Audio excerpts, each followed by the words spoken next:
been forever, Kevin Peterson. We Like a are month. back with Family Matters. It's good to have you back.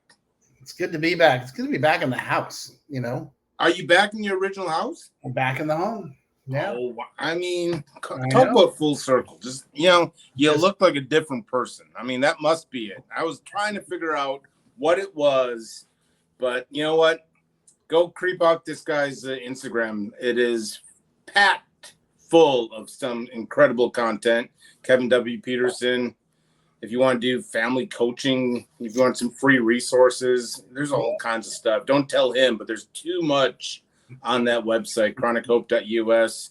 And if you want to join a family-focused Facebook group, reach out to either one of us. The Chronic Hope Facebook group, amazing. All the channels. Kevin's been over in Europe for the past couple of weeks, and then last week I had a family emergency, so we're both to blame. But we're back. Monday nights is Family Matters. Put it on your calendars. Love to see it. Love everything. Let's get right into the questions because no one comes here to hear me babble. So my son has been sober over 2 years. He's gained considerable weight, well over 300 pounds, always been 190 or so. His mood has deteriorated to so much. I feel like he's always been going to be addicted to something. So talked about, I mean, I can relate so much to this. It's you get early recovery, start eating the cakes and the sugary stuffs. Like, the mom hasn't really in this email hasn't really chimed in. She's kind of just really worried. Is there anything she can do to help her son? Well, that's a great question. It's a great question, and oh my gosh, I mean, everyone I know in sobriety has dealt with this on some level, in some way, shape, or form. The thing about getting sober, because there's two things that she's mentioning. One is mood is deteriorated, and that he's put on a lot of weight. So, I would say a couple of things. One, I'm glad he's sober. Two, I think that, well, my position is, you need to be doing nutrition, exercise, meditation, therapy, and potentially some medication. It's getting sober is a start, right? So, but let's offer him the rest of the package. Sometimes getting sober, doesn't address, or not sometimes, it doesn't address the mental health issues. And so we end up finding other ways to address the mental health issues. Smoking, drinking coffee, eating, working out, spending too much time with the opposite sex, you know what I mean, and that sort of thing. So, this is an opportunity to say, just like you did when he was drinking and maybe doing drugs, say, hey, I love you, and I'd like to offer you some help. So let's talk about getting a therapist. Let's talk about seeing a psychiatrist. Let's talk about, maybe getting a recovery coach. Let's engage, because just quitting drinking doesn't solve the problem. What it does is it takes away the medicine we've been using to numb out our stuff. So now we've got our raw feelings and we know what's up. And the 12 steps are great, and AA is great. Whatever program he's going to is fantastic. But that's designed to help him stay sober and behave like an adult. It's not designed to address these issues. So let's get him the help he needs to address these issues. And there's nothing wrong with saying it just like you did when he was drinking, saying, I love you, but I'm really concerned about your behavior and I want to offer, this is key, I want to offer you help. Not shame, not belittling, not finger pointing. Man, he's getting right back into the swing of things. So I've been waiting for this. You know what? PSA, this is going to be one of those. It's a justifiable question, especially coming here. What better time here in Texas? But we got a question. As a concerned mother, do you have any advice on mental health awareness for my kids? I've got 3 teenagers. My heart sinks every school shooting. We talk mental health awareness, but what does that mean exactly? Great question. Great topic. Really close to my heart. Having come from Colorado, I had a lot of friends that were engaged in Columbine in 1999 as students and as first responders.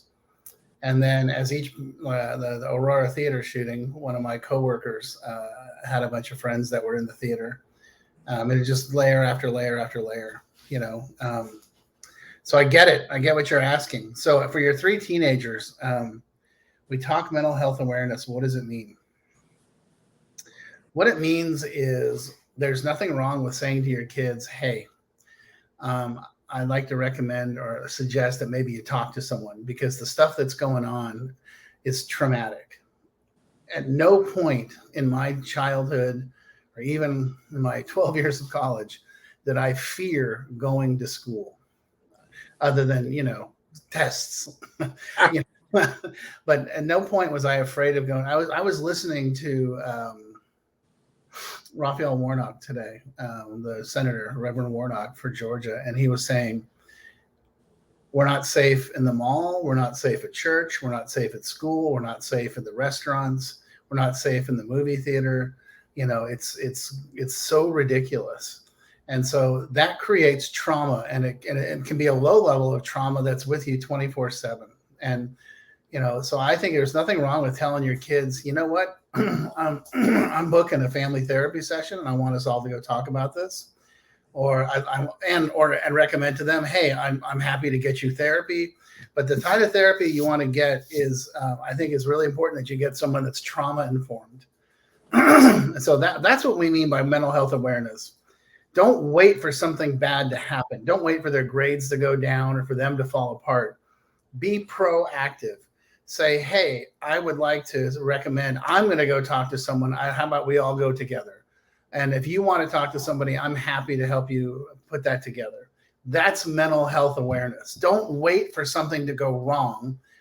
Offer something today in a proactive stance of, this is a crazy time to be alive. I mean, I got to tell you something. You were right. I was in Europe for 2 weeks, and we were on a trip, on a cruise on the river in Germany. And I was hanging out with these 2 guys that were retired cops from England. And one of them was actually one of the few that gets to carry guns and trains other people about guns. And he's like, I just don't understand. I said, I have nothing. I got nothing. And he goes like, I have guns. I'm not anti-guns. But he goes, but why in God's name does it have to be like this? I'm like, I got nothing. I got absolutely nothing to say. I'm with you 1,000%. I don't have a problem with guns. I have a problem with the access and the abilities and the terror that it creates into our society. So I think it's critical to understand that that your kids are probably freaking out about it and they just don't know what to do. So offer them a solution and then take them with you. Well done. Got a little well done, Dr. Peterson. We're really struggling with our 16-year-old daughter. Weed, fighting, skipping school, etc., etc. She's on the verge of getting kicked out. Your thoughts on boarding schools? So this is a mom and a dad looking like she may not even be welcome back at the public schools or something, been in and out, been kicked out, moved. So any experience and any insights on these boarding schools and kind of adolescent, treatment, kind of the whole continuum, let's just say? Sure. I totally get it. I totally understand. At no point as a parent did you expect to have to be dealing with this. Let's be clear. Your daughter's not a bad person. She's just struggling with something. Let's get her the help she needs. I realize that she's getting kicked out of school. She probably won't go to therapy. I understand that. So boarding school is not the solution. What you want to start with is a treatment program. And I'll tell you the treatment program, or the style of treatment program that I would recommend right off the bat, would be a wilderness program. Something that gets her disengaged with electronics and all the peers around her, et cetera, puts her into an environment where she's going to be out in the wilderness camping with guides and other people anywhere from 6 to 12 weeks. And I think that's just the best way to go. They have the best results. There's a number of reputable places all over the country. Jay and I can guide you to those places and give you options. One thing I'll say about them is they don't take insurance. So there are some hybrid programs that I have that do take insurance that I'm a big fan of. But here's the important thing to understand. 30 days is not going to solve this problem. This is a 60, 90, 6-month problem, maybe a year problem. The most successful place I know up in New Haven, Turnbridge, is a 9-month program, and they won't negotiate that. I saw the CEO speak last year. He's like, every day we have families that are like, does it have to be 9 months? And he's like, yeah, it does, because we have a 95% success rate of keeping people sober for a certain amount of time. And he said, and we're not willing to negotiate that. And I applaud that. I think that's really awesome. Those are the kind of programs that you want to look for. Then the next step would be a therapeutic boarding school. But I would say start with a long-term treatment program. And by long-term, I mean 60, 90, 6 months minimum. And they offer school too, by the way. She's not going to fall behind. That's the initial place. And if you need help finding what those places look like, you can email Jay, you can email me, you can read my book. It's all in there. How to pick a place, how to go after it. We can show you how to find these places. They're all over the country. There's all sorts of different kinds. So that's my answer. I get this all the time. When I opened my private practice in 2014, the state of Colorado legalized recreational marijuana. And there was a line at the door of people with their 16-year-olds that were like, I got nothing. And I'm like, yeah, it's okay. I can help you with that. And let me show you the solution. And I know your immediate thought is, oh, let's just do IOP so she can stay at home. Or let's just do therapy. That's not going to work. It's not going to work. Let me help you. Don't waste your money and time. Take the plunge, put her into a facility that's going to keep her and rearrange her way of life and work with the family.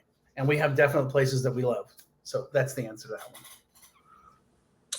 He won't say it either. This is also a perfect opportunity. This is what family coaching, this is what Kevin Peterson does at Chronico.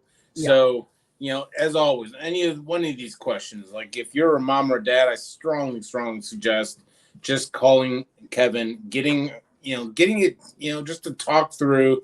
And if he's right, saving so much money in the long run, don't choose a treatment or a plan and then call Kevin and say it didn't work. You might as well set the foundation right.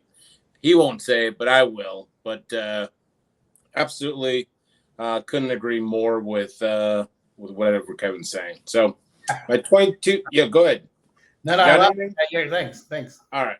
My 22-year-old son is 7 months sober. It's been a long road. I'm staying out of his business and doing my own work. Basically, Kevin, she's pointing that out. He's a talented musician and artist, but states he can't do those things anymore. So much like kind of our first original question, it's kind of getting away from long-standing passions and kind of this, I get it. The people get, early in recovery, they get real fearful about doing some old past passions. What do you got for them? Well, I'm really proud that you say you're doing your own work, and that's fantastic. I'm excited that people are starting to point that out in the questions now. So that just means, Kevin, you're getting through to people. If no one's told you today, you're getting through to people. Okay, good. I'm glad to hear that. And it makes me really happy. One of the answers I would give you, and Jay kind of touched on it, is when we first get sober, we get a little tripped out about going back to our old world. So musicians, and artists, engaging in that old world might be kind of scary for him because those are probably people that he spent a lot of time using with. And a lot of musicians and artists are like, well, I was better when I was using. And I want to let you know, there is a long list of sober artists and sober musicians that are like, yeah, that's crap. Just total crap. So, and very famous ones too. So let's just be clear.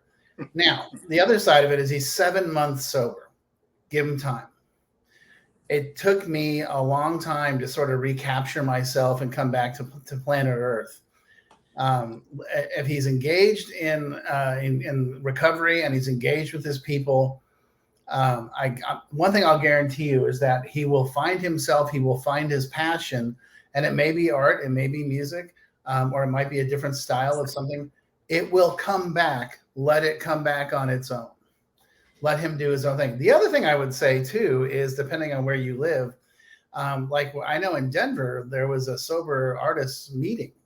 There was it was an AA meeting where there were artists and musicians that used to get together, and they didn't play music. It was just about being of that style of person and having that kind of meeting. And I suspect they may have something similar. But let him get there. He'll get there. Right now, he's still trying to figure out what day it is. And where'd all these people come from?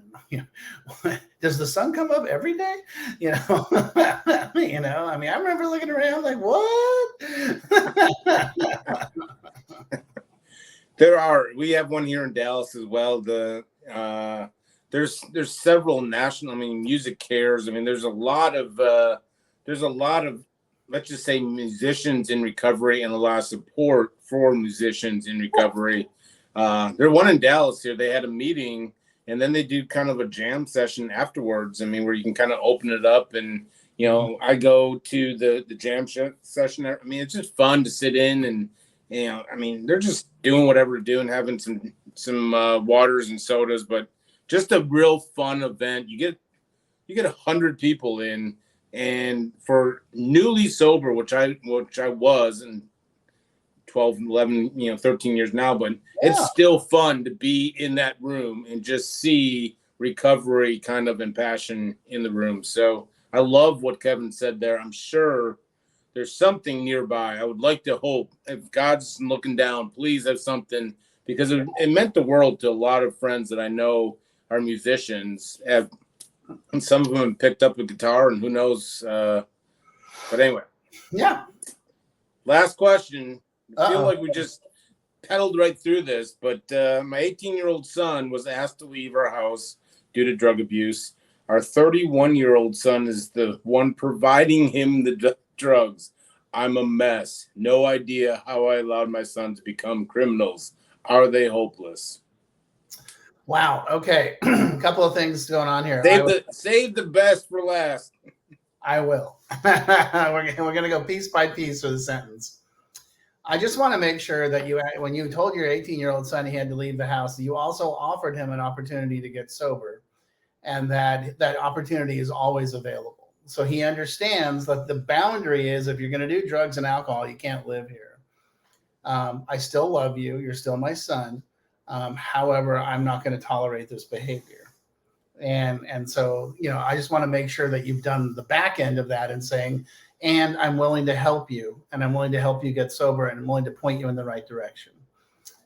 So that's number one. Number two, the 31-year-old son is providing him the drugs. Depending on what we're talking about here, if he's doing life-threatening drugs, this is going to sound awful when I say this, but there's some point if the 18-year-old is putting his life in jeopardy because of the 31-year-old, I wouldn't have a problem calling the cops and just saying, hey, this guy's killing this guy and they're my kids, and I'd rather have them in jail than in the morgue.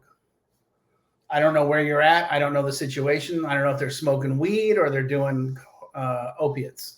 This is more than weed. This is injecting and everything under. So it's a bad addiction. So that's the kind of I would and I would also be really clear that talking to somebody like Jay and doing an intervention where somebody does a 2-for-1 deal, but making it clear, just really, really clear how. If they're dying. Okay, because let's be clear, if they're injecting things, they're dying and they're putting their life in jeopardy. What have you got to lose? And I'm sure you are a mess. I would be a mess too. That sounds absolutely horrible. I want to make sure that, like our previous person, that you're doing your work. And by that, I mean going to therapy, going to your own recovery program, whatever it may be, but actively working on taking care of you. Because leading into the last piece, you are not responsible for your sons becoming criminals. You're just not. That's their choice. That's their responsibility. Now, what I would do is offer them an alternate choice. I would say, as long as you guys continue to do this, I'm not going to, we're not going to participate, but I'm happy to help you, both of you, find a new way of life and find sobriety if you're interested. And if you are, I'm here for you. I love you. That's the alternate. Are they hopeless? No one's hopeless. No, absolutely no one's hopeless. I know that sounds ridiculous in the day and age of some pretty wild and crazy people out there. But I think in this scenario, or the people that I interact with, they're not hopeless. It's really a question of you putting the time in the, making the opportunity and saying, this is available if you're interested. If you want it, I'm there for you. And then it's their choice. You have to respect their choices. Now, if what they're choosing is putting them in jeopardy, life and death jeopardy, then I have no problem with stepping in and saying, hey, I need you to understand something. This has to end. And if it doesn't end, you're going to die, and having that frank of a conversation. But don't do it yourself. Hire Jay. This is what Jay does. Hire a professional. Bring somebody in that knows what the heck they're talking about and allow them to run the show. And the thing is, what have you got to lose? They're already putting themselves in life and death jeopardy. So why not? Yeah, I think that ultimately I just got the same feeling from reading the email as if I think you answered her question of whether or not they bring the legal, because it's obvious that it's not the 31-year-old's not just supplying the little brother. He is an active drug dealer, and so I think it breaks my heart just reading it, but I can only imagine the mom and dad or mom. This is a family in this whole situation, but no one's hopeless. I can say that. So no one's hopeless. Yeah, and it's really funny is that the people I would, the really interesting thing is that the people that Jay and I can both tell you this, the people we see in early recovery, the ones that are, you're like, oh, that guy's never going to make it. That guy's never going to get it. They're the ones that get it. I was one of those people that people said. Yeah. And but it's the truth, the people that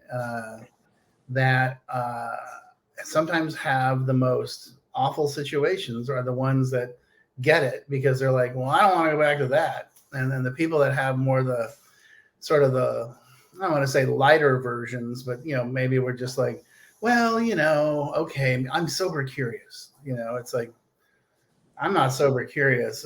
If I don't do this, I'm going to die, And you raised a good question. So I'll pose this. Is there a normal rule or a trick of the trade? I mean, when it comes to involving, we get a lot of questions. I know in this show and everything, and everyone wants to know when to bring in the legal consequences and calling the cops or whatever on their own loved one. Is there something that you is there a rule of thumb that you normally follow? Yeah, when they're putting their life in jeopardy, that's when I step in. I have no problem telling them, yeah, you know what, because I don't want you to get the call tomorrow. Yeah. Hey, you need to come identify your kid. That's the call nobody wants, and that's the call that terrifies people. So if that's where we're at, if that's the ballpark they're playing in, you have nothing to lose. Yeah. Well, great. I think we'll dismiss you. I think you certainly brought everything. Here I'm thinking that we could trip you up after a long break, but it's almost as if you just practice in the mirror every single day. I don't think I can trip you up, but well, Kevin, we're going to do this every Monday. I don't think hopefully not another break coming up, but if you got questions, if you're watching a replay, don't hesitate to put it in the comments. We'll get to it. You can always reach out to either one of us. I strongly, strongly encourage you to go to family or chronichope.us, not familymatters.com. We don't have that website yet, but chronichope.us, and get all kinds of free resources and reach out to Kevin or myself, and we can point you in the right direction. So, definitely. Kevin, another week. Jay, it's a pleasure. I missed you desperately, terribly. I Facebook stalked you on your trip, so you're always right near my heart. I watched the pictures and then all this Instagram content.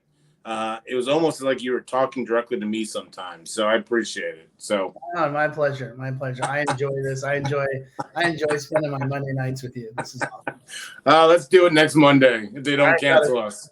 Sounds good. All right.